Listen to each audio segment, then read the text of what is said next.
পৃষ্ঠা সংখ্যা 13। প্রশ্ন 5। জনপ্রিয় কয়েকটি ভারতীয় পৌরাণিক কাহিনী বিবরণ দাও। সূচনা। বিশ্বের পৌরাণিক কাহিনীগুলির মধ্যে ভারতীয় পৌরাণিক কাহিনীগুলির স্বতন্ত্র স্থান রয়েছে। ভারতীয় পৌরাণিক কাহিনীগুলি অতীতকাল থেকে উত্তরাধিকার সূত্রে আজও প্রচলিত রয়েছে। বৈজ্ঞানিক মতে পৌরাণিক কাহিনীগুলি কোনো সত্যতা না থাকলে এগুলির সাহিত্য মূল্য ও জনপ্রিয়তা যথেষ্ট। প্রাচীন পুরাণগুলোতে বলা হয়েছে পুরাণ হলো পুরাকালের বিবরণ। যেহেতু পুরাকালে অর্থাৎ অতীতে এরূপ ঘটনা ঘটেছিল, তাই এর নাম হচ্ছে পুরাণ। পুরাণ শব্দের মূল অর্থ হলো প্রাচীন কাহিনী। বৈদিক সাহিত্যে আখ্যান, আখ্যায়িকা, উপাখ্যান, গাথা সবই পুরাণ বা ইতিহাস। ভারতীয় পৌরাণিক কাহিনীসমূহ। সমুদ্র মন্থন। মহাভারতের বর্ণনা অনুযায়ী অসুরদের সঙ্গে ক্রমাগত যুদ্ধ করে দেবতারা তাদের শক্তি হারিয়ে ফেলেন। তাই তারা বিষ্ণুর কাছে গিয়ে শক্তি ও অমরত্ব লাভে প্রার্থনা করেন। বিষ্ণু দেবতাদের উপদেশ চান সমুদ্র মন্থন করে অমৃত সংগ্রহ করার। সত্যযুগের দেবতা ও অসুরগণ ঠিক করেন যে তারা অমৃত পান করে অমর হবেন। অমৃত লাভের আশে তারা মন্দার পর্বতকে মন্থন দণ্ড এবং সর্পরাজ বাসুকীকে রজ্জু করে ক্ষীর সমুদ্র মন্থন করতে শুরু করেন। সমুদ্র মন্থনকারে কালকূট বিষ উৎপন্ন হলো, যার গন্ধে ত্রিলোকবাসী মূর্ছাগত হলে নারায়ণ ও ব্রহ্মা অনুরোধে মহাদেব সেই বিষ পান করে কণ্ঠে ধারণ করেন। বিষের তেজে মহাদেবের কণ্ঠ নীলবর্ণের হয়ে যায়, তাই মহাদেবের আরেক নাম নীলকণ্ঠ। কয়েক হাজার বছরের পর মন্থন পর লক্ষ্মীদেবী অমৃত ভাণ্ড নিয়ে সমুদ্র থেকে উঠে আসেন।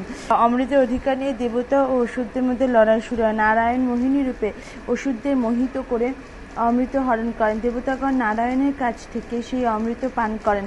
অতঃপর দারুণ যুদ্ধে অসুরদের পরাস্ত করে দেবতাগণ ত্রিলোক অধিকার করেন। 2. গঙ্গার মর্তে অবতরণ। পুরাকালে অযোধ্যার সগর নামে এক রাজা ছিলেন। কপিল মুনির অভিশাপে সগর রাজার 60,000 পুত্র ভস্মীভূত হয়ে যায়। সগর রাজা পৌত্র অংশুমান কপিল মুনির আশ্রমে এসে জানতে পারেন স্বর্গ হতে গঙ্গাবতরণকালে গঙ্গার জলে ভস্মের উপর দিয়ে প্রবাহিত হলে তারা পুনরায় প্রাণ ফিরে পাবেন। গঙ্গাকে মর্তে নিয়ে আসার জন্য সগর রাজা তার পৌত্র অংশুমানের পুত্র দিলীপ প্রত্যেকেই কঠোর তপস্যা শুরু করেন, কিন্তু তারা সকলেই ব্যর্থ হন। অবশেষে দিলীপের পুত্র ভগীরথ কঠোর তপস্যা দ্বারা ব্রহ্মাকে সন্তুষ্ট করেন এবং স্বর্গ থেকে গঙ্গাকে পৃথিবীতে আনার অনুমতি পান। কিন্তু গঙ্গার অবতরণ করে তাকে ধারণ করার ক্ষমতা মহাদেব ছাড়া আর কারোরই ছিল না। তাই ভগীরথ মহাদেবের তপস্যা করে তাকে সন্তুষ্ট করেন।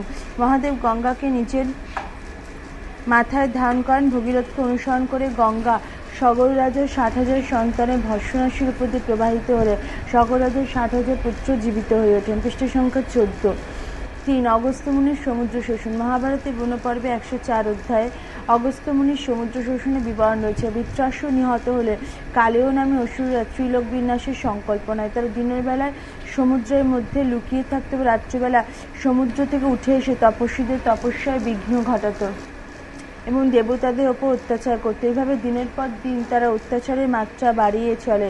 দেবতা এবং ঋষিগণ অসুরদের অত্যাচারের হাত থেকে রেহাই পাওয়ার জন্য একজোট হয়ে অগস্ত্য মুনি শরণাপন্ন হন। অগস্ত্য মুনি দেবতাদের অনুরোধে সমুদ্র পান করে ফেলেন, ফলে অসুররা নিরাশ্রয় হয়ে পড়ে। কালেয় দানবদের সাথে দেবতাদের ভীষণ লড়াই শুরু হয়। দেবতাদের হাতে অনেক অসুর নিহত হয়। অসুররা নিহত হলে দেবতারা অগস্ত্য মুনিকে পুনরায় সমুদ্র ভরে দিতে বললে অগস্ত্য মুনি জানান যে তিনি সমস্ত জল হজম করে ফেলেছেন। দেবতারা তখন বিষ্ণুকে নিয়ে ব্রহ্মার কাছে যান। ব্রহ্মা বলেন ভগীরথ জন্মগ্রহণ করার পর তার প্রচেষ্টায় পুনরায় সমুদ্র পূর্ণ হয়ে উঠবে। 4. অনন্ত বা শেষনাগের পৃথিবী বহন। নাগবংশের রাজা ও পাতালের অধিনায়ক হলেন অনন্ত বা শেষনাগ। নাগদের মধ্যে অনন্ত বা শেষনাগ হল সর্বপ্রধান। কদ্রুর গর্ভে কশ্যপ মুনির ঔরসে এর জন্ম। অনন্তদেবের অন্য দুটি নাম হল বাসুকী ও গোলক। বিষ্ণুপুরাণ মতে অনন্তনাগ হলেন বলরামের অবতার। ভাইদের অসৎ ব্যবহারে অসন্তুষ্ট হয়ে তাদের ত্যাগ করে অনন্তনাগ কঠোর তপস্যা করতে শুরু করেন। ব্রহ্মা তার তপস্যায় সন্তুষ্ট তাকে বরদান এবং পৃথিবীকে তার মাথার উপর এমনভাবে ধারণ করতে বলেন যাতে পৃথিবী বিচলিত না হয়। ব্রহ্মা আরও বলেন যে পৃথিবীকে বহন করার কাজে গরুর অনন্তকে সাহায্য করবেন। অনন্ত যখন দীর্ঘশ্বাস ফেলেন তখন সমস্ত পৃথিবী কেঁপে ওঠে, ভূমিকম্প হয়। প্রতিকল্পের শেষে শেষনাগ মুখ থেকে আগুন বের করে সমস্ত সৃষ্টি ধ্বংস করেন। কালিকা পুরাণ মতে প্রলয়ের শেষে নারায়ণ লক্ষ্মীকে নিয়ে অনন্তের মধ্যম ফনায় শয়ন করেন। 5. ব্রহ্মা বিষ্ণু মহেশ্বর ও অনুসূয়া। দক্ষ প্রজাপতি ও বসুতির কন্যা তথা মহর্ষি অত্রির স্ত্রী ছিল অনুসূয়া। একদিন অনুসূয়ার সতীত্ব পরীক্ষা করার জন্য ব্রহ্মা বিষ্ণু মহেশ্বর ব্রাহ্মণ বেশে অতিথি হয়ে তার কুটিরে উপস্থিত হন। ব্রাহ্মণ বেশে 3 দেবতা অনুসূয়াকে বলেন যে পুত্ররূপে তাদের সেবার ব্যবস্থা করতে হবে। নইলে তারা আতিথ্য গ্রহণ করবেন না। অনুসূয়া তখনই 3 ব্রাহ্মণরূপী দেবতার দেহে তার স্বামীর পাদদক ছিটিয়ে বলেন, বালো ভব। অতঃপরে 3 জন ব্রাহ্মণ শিশুতে পরিণত হলেন, তাদের অনুসূয়া স্তন্যদুগ্ধ পান করান। অনুসূয়ার এই অপূর্ব মহিমায় সন্তুষ্ট হয়ে ব্রহ্মা বিষ্ণু মহেশ্বর নিজ নিজ রূপ ধারণ করেন এবং অনুসূয়াকে বর প্রার্থনা করতে বলেন। অনুসূয়া বর হিসেবে ব্রহ্মা বিষ্ণু মহেশ্বরকে পুত্ররূপে কামনা করেন। সত্যি অনুসূয়ার এই ইচ্ছা পূর্ণ হয়। তিনি 3 পুত্রের জননী হন। ব্রহ্মার অংশ হিসেবে সোম, বিষ্ণুর অংশ হিসেবে দত্তাত্রেয় এবং মহেশ্বরের অংশ হিসেবে দুর্বাসা জন্ম নেন। 6 অহল্যার কাহিনী। ব্রহ্মার মানসকন্যা ও শতানন্দের জননী হলেন অহল্যা। অদ্বিতীয় সুন্দরী সত্যপরায়ণা বলে ব্রহ্মা তার নাম দেন অহল্যা। ব্রহ্মা অহল্যাকে ঋষি গৌতমের কাছে রেখে যান। গৌতম তিনি যত্ন সহকারে দেখাশোনা করে তাকে পবিত্র ও নিষ্কলঙ্ক অবস্থায় ব্রহ্মার কাছে ফিরিয়ে দেন। ব্রহ্মা এতে সন্তুষ্ট হয়ে গৌতমের সঙ্গে অহল্যার বিবাহ দেন। এদিকে দেবরাজ ইন্দ্র ভেবেছিলেন অহল্যা তার স্ত্রী হবেন, কিন্তু তা না হয় যে গৌতম স্নান করার জন্য আশ্রম থেকে বের হলে ইন্দ্র গৌতমের রূপ ধরে অহল্যার কাছে যান এবং তার সঙ্গম প্রার্থনা করেন। চিনতে পেরেও ইন্দ্রের প্রস্তাবে তিনি সম্মত হন। ইন্দ্র চলে যাওয়ার আগেই গৌতম এসে পড়েন। ঋষি গৌতম প্রথমে ইন্দ্রকে অভিশাপ দিয়ে বলেন তিনি নপুংসক হবেন, আর অহল্যাকে গৌতম সহস্র বছর এখানে অদৃশ্য অবস্থায় বায়ু ভুক হয়ে অনাহারে পাথর হয়ে থাকার অভিশাপ দেন। পরে শান্ত হয়ে গৌতম বলে রামচন্দ্রের পাদ স্পর্শে অহল্যা মুক্তি পাবেন। পরে বিশ্বামিত্র মুনির প্রচেষ্টায় রামচন্দ্রের পাদস্পর্শে অহল্যা মুক্তি পান। মিথিলার পথে রাম লক্ষ্মণকে বিশ্বামিত্র মুনি অহল্যার কাহিনী শোনান এবং তাদেরকে ঋষি গৌতমের আশ্রমে নিয়ে আসেন। রামচন্দ্রের পাদস্পর্শে অহল্যা সর্বপাপ মুক্ত হয়। ঋষি গৌতম আসেন এবং রামকে পূজা করে অহল্যাকে নিয়ে তপস্যায় চলে যান। 7 সতী তুলসীর কাহিনী। সতী তুলসী হলেন কৃষ্ণপ্রিয়া রাধিকার সহচরী।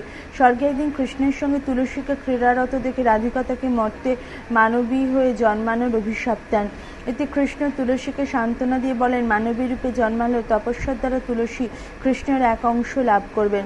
রাধিকার সাপে মর্তের রাজা ধর্মধ্বজের স্ত্রী মাধবীর গর্ভে তুলসী জন্ম নেন। পরবর্তী সময় তুলসী কঠোর তপস্যায় নিযুক্ত হন। তিনি ব্রহ্মার কাছে নারায়ণকে স্বামী রূপে কামনা করেন। ব্রহ্মা হলেন প্রথমে তুলসীকে কৃষ্ণের অঙ্গজাত সুদামার স্ত্রী হতে হবে, পরে তুলসী বিষ্ণুকে লাভ করবেন। অপরদিকে রাধিকার সাপে সুদামা শঙ্খচূড় দানব হয়ে জন্মান। যথাসময়ে শঙ্খচূড়ের সঙ্গে তুলসীর বিবাহ হয়। শঙ্খচূড়ের বর ছিল যে অন্য কারোর দ্বারা তার স্ত্রীর সতীত্ব নষ্ট হলে তবেই তার মৃত্যু হবে। শঙ্খচূড়ের হাত থেকে দেবতাকে রক্ষা করার জন্য শিব শঙ্খচূড়ের সঙ্গে যুদ্ধে লিপ্ত হন। নারায়ণ শঙ্খচূড়ের রূপ ধারণ করে তুলসীর সতীত্ব নাশ করেন। সব জানার পর তুলসী নারায়ণকে শিলাখণ্ডে রূপান্তরিত হওয়ার অভিশাপ দেন। নারায়ণ বলেন তুলসী তার সঙ্গেই পূজিত হবেন। সেই মতে পূজার সময় নারায়ণ শিলার সঙ্গে তুলসী পাতা দেওয়া হয়। 8 নরসিংহের হিরণ্যকশিপুর বধ। সত্যযুগে বিষ্ণুর চতুর্থ অবতার হলেন নরসিংহ, অর্ধেক নর এবং অর্ধেক সিংহ রূপ। পৃষ্ঠ সংখ্যা 15। গোলকে বিষ্ণুর ভক্ত দ্বাররক্ষক জয় ও বিজয় শাপগ্রস্ত হয়ে মর্তে 3 বার নারায়ণী শত্রুরূপে জন্ম নেন। প্রথম জন্মেরা যথাক্রমে হিরণ্যাক্ষ হিরণ্যকশিপু রূপে জন্মান। হিরণ্যকশিপু ছিলেন দৈত্যরাজ। তিনি হরিবিদ্বেষী হল তার কনিষ্ঠ পুত্র। প্রহ্লাদ ছিলেন হরিভক্ত। ব্রহ্মার বরে হিরণ্যকশিপু মানুষ ও পশুর অবাধ্য ছিলেন। ব্রহ্মা বর দেন যে হিরণ্যকশিপুকে মানুষ বা কোনো জন্তু জলে স্থলে বা অন্তরিক্ষে দিবসে বা রাত্রে মারতে পারবেন না। তাই নরসিংহ মূর্তি ধারণ করে নিজের জানুদেশে রেখে নখের আঘাতে দিন ও রাত্রির সন্ধিক্ষণে নরসিংহ হিরণ্যকশিপুকে হত্যা করেন। তিনি হরিবিদ্বেষী হলেও তার কনিষ্ঠ পুত্র প্রহ্লাদ ছিলেন হরিভক্ত। ব্রহ্মার বরে হিরণ্যকশিপুর মানুষ ও পশুর অবাধ্য ছিলেন। প্রহ্লাদকে তিনি হরিভক্তি দেখাতে নিষেধ করেন, কিন্তু প্রহ্লাদ তা না শোনায় তাকে হাতির পায়ের নিচে ফেলে বা অগ্নিকুণ্ডে বা সাগর গর্ভে নিক্ষেপ করে হত্যার চেষ্টা করায়। কিন্তু হিরণ্যকশিপু প্রহ্লাদকে হত্যা করতে ব্যর্থ হন। হিরণ্যকশিপু প্রহ্লাদকে জিজ্ঞাসা করেন কে তাকে বারবার রক্ষা করে। উত্তর প্রহ্লাদ বলেন শ্রী হরি তাকে রক্ষা করেন।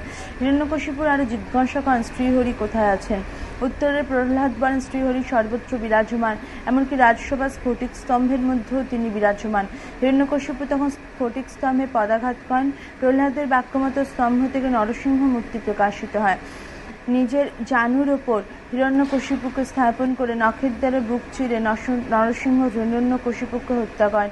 হিরণ্যকশিপুর মৃত্যুর পর প্রহ্লাদ রাজা হন। প্রশ্ন 6 কিংবদন্তি বা বীরগাথার সংজ্ঞা, বৈশিষ্ট্য ও গুরুত্ব লেখো। পৌরাণিক কাহিনী বা কিংবদন্তির মধ্যে উল্লেখযোগ্য কটি পার্থক্য লেখো। কিংবদন্তির সংজ্ঞা সাধারণত বিশেষ কোনো অঞ্চলে সংগঠিত কোনো ঘটনা বা চরিত্রকেন্দ্রিক কাহিনী যে সেই অঞ্চলের মানুষ প্রজন্ম পরম্পরায় মনে রাখে বা বিশ্বাস করে ও পরবর্তী প্রজন্মের কাছে প্রচার করে তাকে কিংবদন্তি বলে। মৌখিক ইতিহাসে এক প্রধান উপাদান হচ্ছে কিংবদন্তি কাহিনী বা বীরগাথা। সত্য মিথ্যার সম্ভাবনায় তিনের মিলিত সমষ্টি কিংবদন্তি। পুরাকালে বিশেষ কোনো ভোজ উৎসবে কোনো সন্ন্যাসী বা ধর্মগুরু যে সমস্ত জীবন বৃত্তান্ত কথিত বা গীত হতো তাকে কিংবদন্তি বলা হতো। ডক্টর রিচার্ড ক্যাভেন্ডিশ তাঁর লেজেন্ড অব দ্য ওয়ার্ল্ড গ্রন্থে লিখেছেন, কিংবদন্তি হলো সুন্দর গল্প যা নিজস্ব শৈলীতেই মনোগ্রাহী এবং এগুলো প্রায়শই বর্ণনা করে যা প্রকৃত ঘটেছে তার পরিবর্তে যা ঘটা উচিত ছিল সেই বিষয়কে। ব্লুমসবেরি ইংরেজি অভিধানে কিংবদন্তির সম্বন্ধে বলা হয়েছে, কিংবদন্তি হলো এমন এক গল্প যা প্রজন্মের পর প্রজন্ম ধরে উপস্থাপিত হয়েছে ইতিহাস রূপে। আসলে তা সত্যি নয়।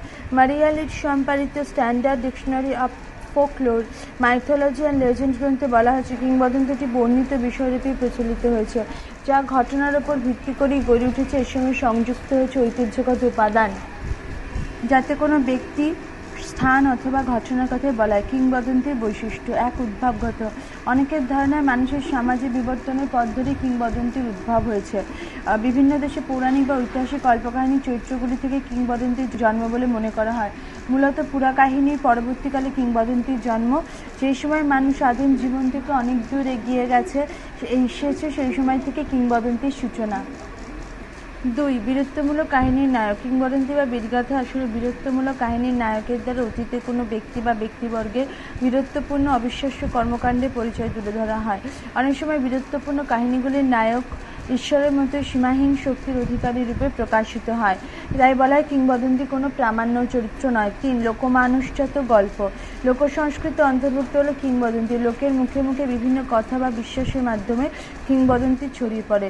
লোককাহিনীর যাবতীয় বৈশিষ্ট্য কিংবদন্তির মধ্যে রয়েছে। তাই লোকবিজ্ঞানী ডক্টর রিচার্ড এম ডরসন বলেছেন যে আসলে তো এক প্রকারের লোককাহিনী বা যুগ যুগান্তর কাল কালান্তর ধরে আকাশে তারার মতো লোকচিত্তে ফুটতে থাকে। কিংবদন্তি লোকায়ত জীবনের যথার্থ প্রতিফলন। এতে লোকবিশ্বাস ও সংস্কার লুকিয়ে থাকে। 4. অতিরঞ্জন। কিংবদন্তিতে কাহিনী বা ঘটনা বিবরণগুলোকে অতিরঞ্জিত করা হয়। কিংবদন্তির চরিত্র বা ঘটনাগুলির মধ্যে মানবীয় কাল্পনিক ঘটনা মিলেমিশে একাকার হয়ে যায়। বলা যায় কিংবদন্তি হলো বাস্তব ও কল্পিত ঘটনার সংমিশ্রণে গঠিত খণ্ড খণ্ড অবয়ব। কিংবদন্তি কাহিনী বা ঘটনা সত্য মিথ্যা যাই হোক না কেন এগুলি মানুষ বিশ্বাস করে থাকে। আসলে কিংবদন্তির চরিত্র এবং ঘটনা অধিকাংশ ক্ষেত্রেই লৌকিক হওয়ায় তার বিশ্বাসযোগ্যতা বেশি। 5. বিষয় ও কল্পনা। কিংবদন্তি প্রেক্ষাপট রচনায় সাহায্য করে থাকে বিস্ময় ও কল্পনা। কিংবদন্তির চরিত্র বা কাহিনীগুলি আমাদেরকে বিস্মিত করে এবং আমাদেরকে এক কল্পনার জগতে নিয়ে যায়। কিংবদন্তি হলো বস্তুত সাধারণ মানুষের ভাবনা ও আগ্রহের বিকশিত যাতে কালে কালে নতুন কল্পনার রং মিশে তাকে কাল্পনিক করে তোলে। 6. ইতিহাস ধর্মিত। অনেক সময় কিংবদন্তির মধ্যে সত্য ইতিহাসভিত্তিক কাহিনী লুকিয়ে থাকে। সাংস্কৃতিক নৃবিজ্ঞানীগণ মনে করেন কিংবদন্তির মধ্যে ক্ষীণভাবে হলেও ইতিহাসের সূত্র রয়ে যায়। যদিও মৌখিক ঐতিহ্যে রূপান্তরিত হওয়ার পর কিংবদন্তির মধ্যে থেকে অনেক কাল্পনিক প্রলেপ পড়ে। পৃষ্ঠা 16। ফলে তখন আর ইতিহাসকে খুঁজে পাওয়া যায় না। তাই ঐতিহাসিক স্টিভ থমসন তার দ্য পোক গ্রন্থে লিখেছেন, প্রাথমিক অবস্থায় কিংবদন্তির মধ্যে কিছু ঐতিহাসিক বৈশিষ্ট্য থাকলেও পরবর্তীকালে পল্লবিত হতে ইতিহাসের প্রকৃত ঘটনা মুছে যায়। রয়ে যায় শুধুমাত্র সম্ভব অসম্ভবের অপরূপ কাহিনী। কিংবদন্তি গুরুত্ব। কিংবদন্তি ঐতিহাসিক সত্যতা নিয়ে সন্দেহ থাকলেও তা একেবারে গুরুত্বহীন নয়। 1. ঐতিহাসিক তথ্যের উৎস। বেশ কিছু কিংবদন্তি থেকে আমরা ঐতিহাসিক তথ্যের উৎস পেয়ে থাকি। লোকমুখে পুরুষানুক্রমে কাহিনী প্রচারিত হলেও প্রাথমিকভাবে সেগুলোর মধ্যে ইতিহাসের তথ্যসূত্র লুকিয়ে থাকে। কিংবদন্তি প্রেক্ষাপটে পূর্ববঙ্গের সীতারকোটের উঁচু ঢিবিতে পরীক্ষামূলকভাবে খননকার্য চালিয়ে প্রাচীন বৌদ্ধবিহারের অস্তিত্ব খুঁজে পাওয়া গেছে। 2. আনন্দদান। কিংবদন্তির চরিত্র বা ঘটনাগুলো অলৌকিক কাহিনী পাঠ করে পাঠককুল আনন্দ পেয়ে থাকে। বেশ কিছু কিংবদন্তি আজও জনপ্রিয়। অনেক সময় কল্পনাপ্রবণ হলেও পাঠকের কাছে তা বিশ্বাসযোগ্য হয়ে ওঠে বলে কিংবদন্তি পাঠ আনন্দ দান করে। 3. প্রবহমান ঐতিহ্য। 3. প্রবহমান ঐতিহ্য। নৃতাত্ত্বিক বিচারে দেশ বা জাতীয় অঞ্চলের বিশেষ পরিমণ্ডলের মধ্যে আবদ্ধ না থেকে কিংবদন্তি দেশ দেশান্তরে ছড়িয়ে পড়ে। এক বিশেষ অঞ্চলের ঐতিহ্যের মধ্যে কিংবদন্তি গড়ে উঠলেও তাই পরবর্তীকালে প্রবহমান ঐতিহ্য রূপান্তরিত হয়। 4. শিক্ষাদানে। কিংবদন্তির চরিত্রগুলি কর্মকাণ্ড আমাদেরকে নৈতিকতা শিক্ষা দান করে বলা চলে। সত্যের প্রতি নিষ্ঠা, অনমনীয় দৃঢ়তা, সাহসিকতা, ত্যাগ, তিতিক্ষা, উদারতা, মানবিকতা এসবের প্রতি গুরুত্ব দান নৈতিকতা শিক্ষাকে সমৃদ্ধ করে। কিংবদন্তি ও পৌরাণিক কাহিনী পার্থক্য সমূহ। বিষয় এক, মূল চরিত্র। কিংবদন্তি মানুষের মূল চরিত্র। এতে কাহিনীর মূল চরিত্র মানবতার উপর আরোপিত। মূল চরিত্রটি মানুষের বীরত্বমূলক কর্মকাণ্ড বা বীরগাথার পরিচায়ক। পৌরাণিক কাহিনী অলৌকিক দেবদেবীর মূল চরিত্র। এতে কাহিনীর মূল চরিত্র ঈশ্বর বা ঐশ্বরিক শক্তির উপর আরোপিত। মূল চরিত্রটি ঈশ্বরের অলৌকিক লীলা কাহিনী বা কর্মকাণ্ডের রূপকার। দুই, ভিত্তি। এর কাহিনীগুলো ঐতিহাসিক, সামাজিক বা সাংস্কৃতিক ভিত্তি থাকে। কোনো একটি বিশেষ অঞ্চলের সংস্কার, লোকাচার, লোকবিশ্বাসের উপর নির্ভর করে কিংবদন্তি গড়ে ওঠে। এর কাহিনীগুলো মূলত ধর্মভিত্তিক।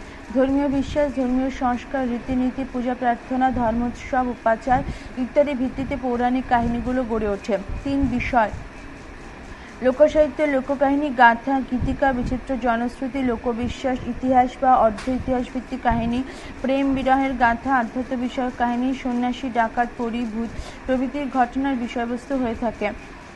বিশ্বসৃষ্টি রহস্য, দেবতা মানবের জন্ম, মহাপ্লাবন, দেবতা দানব মানবের দ্বন্দ্ব, জন্ম মৃত্যু, আত্মা, পুনর্জন্ম, অবতার, স্বর্গ নরক, পাপ পুণ্য সমস্ত কিছুই হলো এর বিষয়। 4, শ্রেণীবিভাগ। সংস্কৃত বিজ্ঞানীরা কিংবদন্তিকে কয়েকটি শ্রেণীতে ভাগ করেছেন, যথা 1, ব্যক্তিকেন্দ্রিক, 2, স্থান কেন্দ্রিক, 3, বস্তু কেন্দ্রিক, 4, আধ্যাত্মিক ও লৌকিক প্রতিষ্ঠান ভিত্তিক, 5, প্রকৃতি কেন্দ্রিক, 6, অদৃশ্য অলৌকিক বিষয় ভিত্তিক, 7, দেবদেবী কেন্দ্রিক, 8, মেলা উৎসব কেন্দ্রিক প্রভৃতি। সংস্কৃত বিজ্ঞানীরা বিশ্বজনীনতার নিরিখে পৌরাণিক কাহিনীকে কয়েকটি শ্রেণীতে ভাগ করেছেন, যথা 1, সৃষ্টিতত্ত্বমূলক, মানুষের উদ্ভাবমূলক, সৃষ্টিমূলক, প্রলয় সূচক, আগুনের অধিকার বিষয়ক, সংস্কৃতির বিকাশ বিষয়ক, চন্দ্র সূর্য গ্রহ নক্ষত্র কেন্দ্রিক, সামাজিক বিধিবিধান বিষয়ক, ধর্মাচার সম্পর্কিত, সংস্কৃত ধাতা বিষয় প্রভৃতি। 5, কালপঞ্জি। এতে বর্তমান সময়ের নিরিখে যথাযথভাবে ঘটনাভিত্তিক সময়কালে উল্লেখ বা কালপঞ্জি থাকে। এতে বর্তমান সময়ের নিরিখে ঘটনাভিত্তিক ধারাবাহিক সময়ে উল্লেখ বা কালপঞ্জি থাকে না। 6, ঐতিহাসিকতা। এটি রচনাকালে ক্ষীণভাবে হলেও ইতিহাসের সূত্র থেকে। অনেকগুলি সময় এগুলির মধ্যে ইতিহাসে আদি ঘটনা প্রামাণ্য তথ্যসূত্র মেলে। এর মধ্যে ইতিহাসে প্রামাণ্য তথ্যসূত্র মেলে না। এটি মূলত ধর্মীয় গল্পকথা এবং এতে অলৌকিক কল্পনার আধিক্য থাকে। প্রশ্ন 17। 7, প্রশ্ন সংজ্ঞা। লোককথার সংজ্ঞা এবং বৈশিষ্ট্য লেখো ও লোককথার গুরুত্ব লেখো। লোককথার সংজ্ঞা। লোককথার প্রকৃত সংজ্ঞা নিয়ে সাহিত্যিক ও ইতিহাস গবেষকদের মধ্যে মতভেদ আছে। সাধারণভাবে বলা হয় লোককথা হচ্ছে এক ধরনের কাল্পনিক গল্পকথা যেগুলো অতীত বা ঐতিহাসিক ঘটনার অনুকরণে গড়ে ওঠে। লোককথা ঐতিহ্যবাহী লৌকিক সাহিত্যে প্রতিফলন ঘটে, যার দ্বারা প্রাকৃতিক বা আধ্যাত্মিক ঘটনাবলী ব্যাখ্যা দান করা হয়। কোনো কালে বা কোন মানব সমাজে উদ্ভব ঘটেছিল তা জানা যায় না। সুপ্রাচীন অতীত থেকেই লোকের মুখে মুখে বংশ পরম্পরায় লোককথাগুলো প্রচার হয়ে আসছে। অনুমান করা হয় যে সভ্যতার ইতিহাসে গোষ্ঠী জীবন শুরু হওয়ার পর থেকেই লোকসমাজে লোককথা সৃষ্টি হয়েছে। কার্ল টমলিনসন ও ক্যারল লিঞ্চ ব্রাউন এর মতে মানুষের জীবন ও কল্পনার সংমিশ্রণে যেসব গল্পকথা গড়ে উঠেছে সেগুলো হচ্ছে লোককথা। লোককথার বৈশিষ্ট্য। লোককথার বৈশিষ্ট্যগুলো নিম্নরূপ। 1, লোক ঐতিহ্য। লোককথার মূল বৈশিষ্ট্য হল ঐতিহ্য। বিশ্বের বিভিন্ন দেশের লোক ঐতিহ্যগুলিতে স্থান পায়। আরব্য রজনী, ঈশপের নীতিকথা, করাথা শরীরসাগর, বৃহৎ কথা, মঞ্জুরি, পঞ্চতন্ত্র, বেতাল, পঞ্চবিংশতি, বক্তির সিংহাসন, লুসিয়াস অ্যাপোলেইয়াসের লোককথা সংগ্রহ, জাঁ দ ফকেনের নীতিকথা প্রভৃতি লোককথার প্রকৃষ্ট উদাহরণ। 2, ঘটনার প্রাধান্য। লোককথাগুলোতে ঘটনা বা বিষয়বস্তুর প্রাধান্য লক্ষ্য করা যায়। ঘটনার বিন্যাসে 2 ধরনের প্রচেষ্টা লক্ষ্য করা যায়। একটি হচ্ছে ঘটনার সূচনার সমস্যা, চরম মুহূর্ত, সংকট থেকে উত্তরণ, সবশেষে মিলনান্ত পরিণতি। দ্বিতীয়টি হচ্ছে কাহিনীর মূল চরিত্রের গৃহত্যাগ, বিচিত্র অভিজ্ঞতা অর্জন এবং সবশেষে নিজের এলাকার প্রত্যাবর্তন। লোককথাগুলোতে 2 ধরনের বিষয়বস্তু মেলবন্ধন ঘটে থাকে। 3, মানুষের আলোচনা। লোককথাগুলোকে কেন্দ্রীয় চরিত্র মানুষ, সাধারণ মানুষের প্রতিদিনকার জীবন কাহিনী লোককথা আলোচিত হয়। মানুষের প্রাত্যহিক জীবনে ছোট ছোট ঘটনাগুলো এতে স্থান পায়। মানবিক কর্মকাণ্ড ঘিরেই লোককথা অগ্রগতি ঘটে। অনেক সময় কর্মকাণ্ড অনেক রূপক ধর্মীতে আশ্রয় নেওয়া হলেও তার আড়াল থেকে থাকে মানব চরিত্র। 4, শ্রুতিভিত্তিক। লোককথা হচ্ছে মৌখিক ঐতিহ্যভিত্তিক সাহিত্য বা শ্রুতি সাহিত্য। নিরক্ষর শিক্ষিত উভয় শ্রেণীর মানুষের মুখে মুখে লোককথাগুলো এক পুরুষ থেকে পরের পুরুষ পর্যন্ত প্রচারিত হয়। এক অঞ্চলের লোককথা লোকমুখে অন্য অঞ্চলে প্রচারিত হয়। পৃষ্ঠা 5, অতি কাল্পনিক। লোককথার কাহিনীগুলি প্রকৃতিগত বিচারে অতি কাল্পনিক। লোককথাগুলোতে যে রূপকথা, পরিকথা, পশুকথা, পুরাণ বা কিংবদন্তি স্থান পায়, সেই সবের চরিত্রগুলো বাস্তবধর্মী নয়, কল্পনাধর্মী। লোককথা রচয়িতাগণ কল্পনার জগৎ থেকে বিভিন্ন চরিত্র তুলে ধরেন, যেমন ডাইনি, দৈত্য, পরী, ড্রাগন, ভূতপ্রেত প্রভৃতি। প্রশ্ন 6, রূপকধর্মী চরিত্র গঠন। লোককথা রাজা, রানী, রাজপুত্র, রাজকন্যা, রাক্ষস, দৈত্য, ডাইনি, জাদুমন্ত্র, অলৌকিকতা ইত্যাদি বহিঃশৌধের অন্তরালে সাধারণ মানুষের জীবনের আশা আকাঙ্ক্ষা, চাওয়া পাওয়া, কামনা বাসনাগুলো লুকিয়ে থাকে। অনেক সময় রূপকধর্মিতা বজায় রাখার জন্য বিভিন্ন পশু পাখি কীটপতঙ্গের মধ্যে মানুষের মতো ব্যক্তিত্ব আরোপ করা, যারা মানুষের মতো করে কথা বলে এবং মানুষের মতো করে নিজেদের চিন্তাভাবনা বহিঃপ্রকাশ ঘটায়। 7, সর্বজনীন গ্রহণযোগ্যতা। বিশ্ব সাহিত্যে লোককথার সর্বজনীন গ্রহণযোগ্যতা অসীম। এক দেশের লোককথা সেই দেশে ছাড়াও বিশ্বের বিভিন্ন দেশে জনপ্রিয়তা লাভ করে ও গ্রহণযোগ্য হয়ে ওঠে। অর্থাৎ লোককথা কোনো ভৌগোলিক সীমার মধ্যে আবদ্ধ থাকে না, তা বিশ্বের বিভিন্ন অঞ্চলে ছড়িয়ে পড়ে। সুদারল্যান্ড ও আলবাথনাট মনে করেন, দূরদেশে যাত্রা করা নাবিক, বণিক, সন্ন্যাসী, চারণকবি, যোদ্ধা, যুদ্ধবন্দী, ক্রীতদাস ও নারী প্রমুখের মাধ্যমে লোককথা কাহিনীগুলি দূর দূরান্তে ছড়িয়ে পড়ে। 8, অনির্দিষ্ট স্থান, কাল, পাত্র। লোককথা গল্পের স্থান, কাল, পাত্রে কোনো সুনির্দিষ্ট উল্লেখ পাওয়া যায় না। লোককথার গুরুত্ব। লোককথার কাহিনীগুলি বাস্তবধর্মী বা ইতিহাসভিত্তিক না হলেও কথা সাহিত্যের ইতিহাসে সেগুলি মূল্যহীন নয়। লোককথার কটি উল্লেখযোগ্য গুরুত্ব হচ্ছে: 1, সমাজ সংস্কৃতি পরিচয়গত।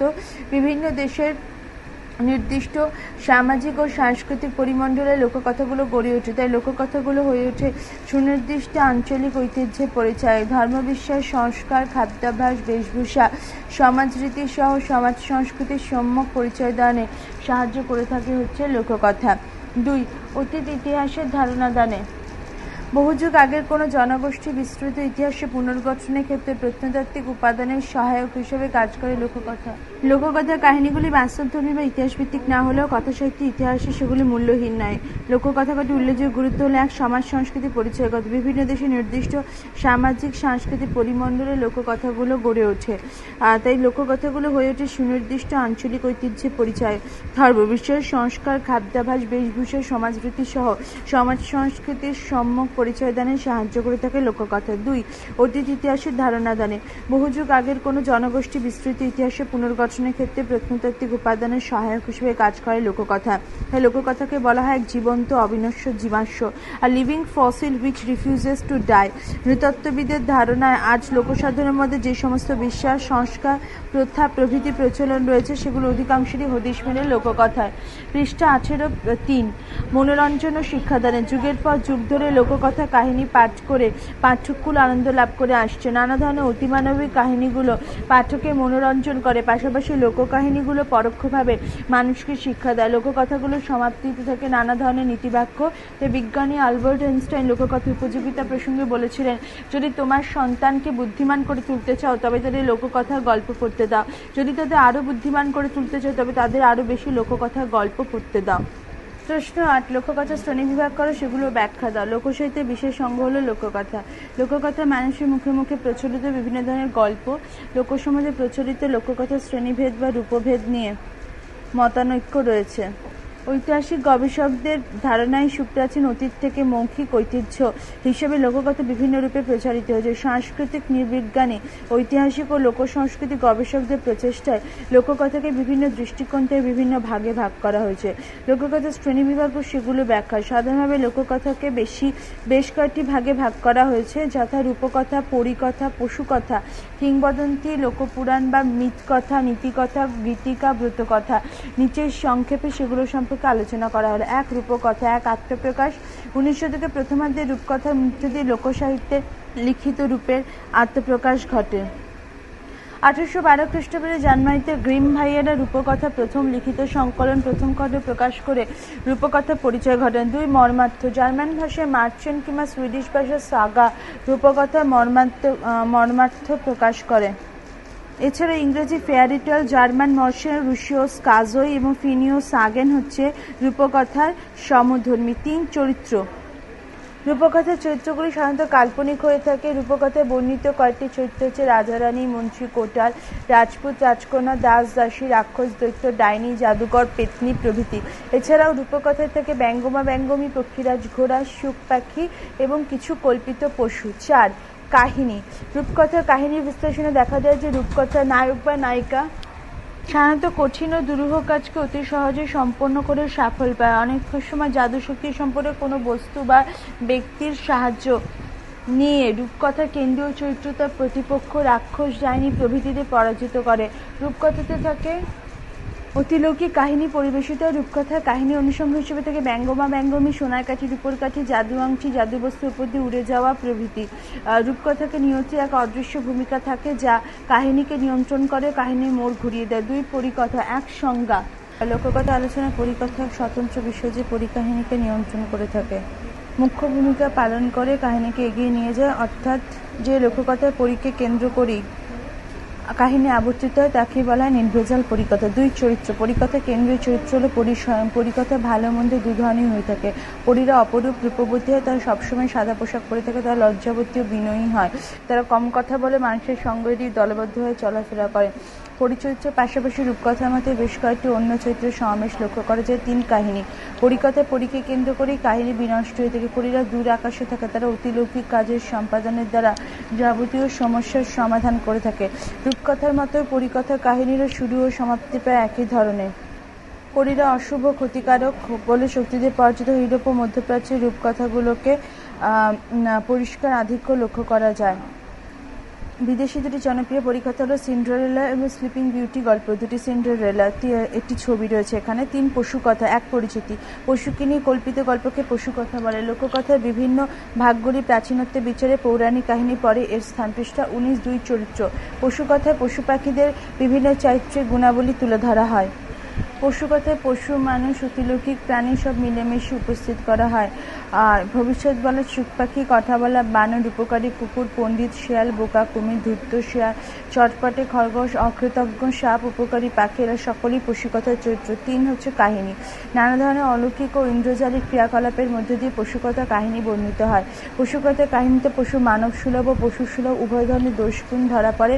পশুকথা কাহিনীগুলি আকারে ছোট হয়। কাহিনীতে মানুষের সামাজিক আচার আচরণ, আশা আকাঙ্ক্ষা, হীনতা, ক্ষুদ্রতা, বীরত্ব, বুদ্ধি সবই পশু পাখির প্রতীক হিসেবে প্রকাশিত হয়। 4. কিংবদন্তি। এক পরিচিতি। ইংরেজি লেজেন্ড শব্দে বাংলা প্রতিশব্দ হচ্ছে কিংবদন্তি। প্রাচীন সাহিত্যগুলোতে সংজ্ঞা প্রসঙ্গে বলা হয়েছে পূর্বকালে বিশেষ কোনো ভোজ উৎসবে যখন কোনো সন্ন্যাসী বা ধর্মগুরু জীবন বৃত্তান্ত কথিত বা গীত হতো তখন তার নাম হয় কিংবদন্তি। সাধারণভাবে বলা যায় যে ইতিহাস এবং কল্পনার মিশ্রণে লৌকিক কথা সাহিত্যে রূপবিশিষ্ট লোককাহিনী হলো কিংবদন্তি। 2. চরিত্র। কিংবদন্তির চরিত্রগুলো বীর মানুষের জীবনগাথা। কিংবদন্তির চরিত্র ত্যাগ, উদারতা, পরোপকার, মানবিকতা, শৌর্য, বীর্য প্রায় দেবতা হয়ে ওঠেন। অনেক সময় সন্ন্যাসী, ফকির, যাজক বা কোনো স্থান কিংবদন্তির চরিত্র হয়ে ওঠে। ঐতিহাসিকদের ধারণায় কয়েকটি কিংবদন্তির চরিত্র হচ্ছে Shrikrishna, Ramchandra, Gilgamesh, Hercules, Robin Hood প্রমুখ। 3. কাহিনী। কিংবদন্তিতে যে কাহিনী বর্ণিত হয় তা নির্দিষ্ট অঞ্চলে ঘটেছিল বলে সে এলাকা বহু মানুষ বিশ্বাস করে থাকেন। কিংবদন্তি কাহিনী সর্বদা আখ্যান নির্ভর হয় না, অনেক সময় ছোটখাটো কোনো ঘটনা হইতে স্থান পায়। বাস্তব কল্পনায় মিলেমিশে কাহিনী রচিত হলো ক্ষীণভাবে এটি ইতিহাসের সূত্র মেলে। 5. লোকপুরাণ বা মিথকথা। এক পরিচিতি। সৃষ্টির আদিকালে অপরিণত বুদ্ধির মানুষ যে সমস্ত ধর্মীয় অলৌকিক কল্পকাহিনী রচনা ও প্রচার করে তাকে লোকপুরাণ বলা হয়। লোকপুরাণগুলি লোকসমাজের দ্বারা মৌখিকভাবে সুপ্রাচীন অতীত থেকে রচিত হয়ে আসছে। মিথ শব্দটি এসেছে গ্রিক শব্দ মুথোস থেকে। 2. চরিত্র। লোকপুরাণে কেন্দ্রীয় চরিত্র হচ্ছে অলৌকিক দেবদেবীগণ। এতে কাহিনীর মূল চরিত্র ঈশ্বর বা ঐশ্বরিক শক্তির উপর আরোপিত। মূল চরিত্রটি ঈশ্বরের অলৌকিক লীলা কাহিনী বা কর্মকাণ্ডের উপকার। 3. কাহিনী।